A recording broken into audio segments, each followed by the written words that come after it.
അമേരിക്കയും ഇറാനും തമ്മിൽ ഉണ്ടായ ഒരു മാസത്തിലധികം നീണ്ടുന്ന യുദ്ധത്തിൽ അമേരിക്കയ്ക്ക് നഷ്ടപ്പെട്ടത് 42 യുദ്ധവിമാനങ്ങളാണ് എന്നാണ് ഇപ്പോൾ അമേരിക്കയിൽ നിന്ന് വരുന്ന ഔദ്യോഗിക കണക്കുകൾ. കോൺഗ്രസിന്റെ വിലയിരുത്തലാണ് ഈ ഒരു കണക്കിലേക്ക് എത്തിച്ചിരിക്കുന്നത്. ഇപ്പോൾ ദി എക്കണോമിക് ടൈംസ് ആണ് ഈ വാർത്ത റിപ്പോർട്ട് ചെയ്തിരിക്കുന്നത്. US lost 42 aircraft including fighter jets MQ-9 reaper drones in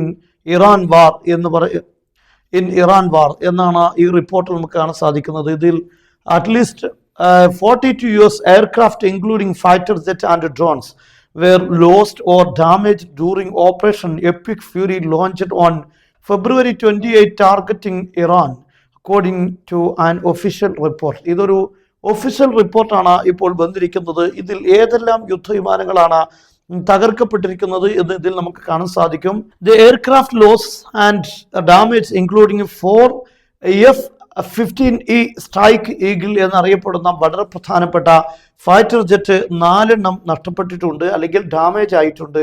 അതുപോലെ തന്നെ 1 F-35A ലൈറ്റ്നിംഗ് II എന്നറിയപ്പെടുന്ന ഏറ്റവും പ്രധാനപ്പെട്ട അമേരിക്കയുടെ സ്റ്റെൽത്ത് യുദ്ധവിമാനമാണത്. അതുപോലെ തന്നെ 1 A-10 തണ്ടർബോൾട്ട് II ഗ്രൗണ്ട് അറ്റാക്കിൽ ഉപയോഗിക്കാറുള്ള A-10 തണ്ടർബോൾട്ടും ഇതിൽ തകർന്നിട്ടുണ്ട്. അതുപോലെ തന്നെ മറ്റൊന്ന് 7 KC-135 Stratotanker aerial refuelling aircraft വ്യോമതലങ്ങളിൽ വെച്ച് ഇന്ധനം നിറക്കാൻ ഉപയോഗിക്കുന്ന KC-135 എന്നറിയപ്പെടുന്ന വിമാനം 7 നഷ്ടപ്പെട്ടിരിക്കുന്നത്.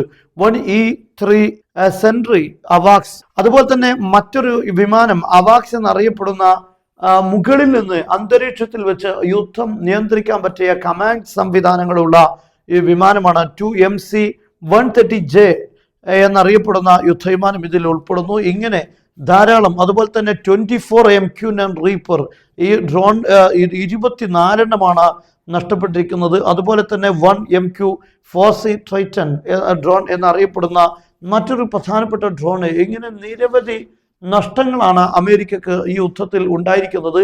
ഒരു മാസത്തിലധികം വരുന്ന ഈ യുദ്ധം നിലനിൽക്കുമ്പോൾ 42 വളരെ പ്രധാനപ്പെട്ട ബില്യൺ കണക്കിന് ഡോളറുകൾ നഷ്ടമാണ് ഇതിലൂടെ അമേരിക്കക്ക് ഉണ്ടായിരിക്കുന്നത് എന്നതാണ് ഈ റിപ്പോർട്ടിൽ നിന്ന് വ്യക്തമാകുന്നത്. അതുകൊണ്ടാണ് ഇപ്പോൾ അമേരിക്കൻ പ്രസിഡന്റ് ഡൊണാൾഡ് ട്രംപ് ഈ യുദ്ധത്തിലേക്ക് കടക്കാൻ അല്ലെങ്കിൽ വീണ്ടും ഇറാനുമായിട്ടുള്ള ഒരു യുദ്ധത്തിലേക്ക് കടക്കാൻ പ്രയാസപ്പെടുന്നത് എന്നാണ് നമുക്ക് മനസ്സിലാക്കാൻ സാധിക്കുന്നത്.